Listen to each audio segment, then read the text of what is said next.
When a beam of light hits a piece of glass straight on, it passes right through it. But the waves that make up the light actually get slowed down by the glass and only go back to their normal speed when they come out the other side. That slowing down is what causes white light to split into a rainbow of colour whenever it hits glass on an angle.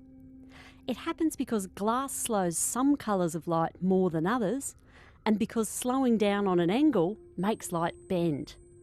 It's easy to understand the bending if you picture how the light waves would look from above, like how waves at the beach look if you see them from the air. And while white light's made up of all the different colours of light, it also helps to look at them one colour at a time. When a wave front of red light hits glass on an angle, the part of the wave that enters the glass first gets slowed down before the rest, and that changes the angle of the whole wave, like how waves bend around a cliff. Violet light gets slowed down even more by glass, so its waves bend more. All the other colours get bent somewhere in between. So the colours get separated when they first enter the glass on an angle, and they spread out even more when they speed up on an angle as they leave. The reason the different colours slow down different amounts in glass is because they've got different wavelengths.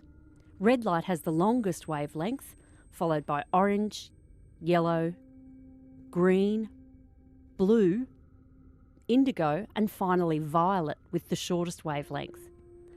And the shorter the wavelength, the longer it takes to travel through glass. That's because light interacts with electrons in the molecules that make up glass. Long wavelength light, like red, only interacts a bit with the electrons, so it doesn't get slowed much. But shorter wavelength violet light interacts more, so it gets slowed down more. So it's the combination of hitting glass on an angle and different wavelengths interacting with the electrons in the glass different amounts that makes light hitting a prism spread out into a beautiful spectrum of colour and some classic album cover art.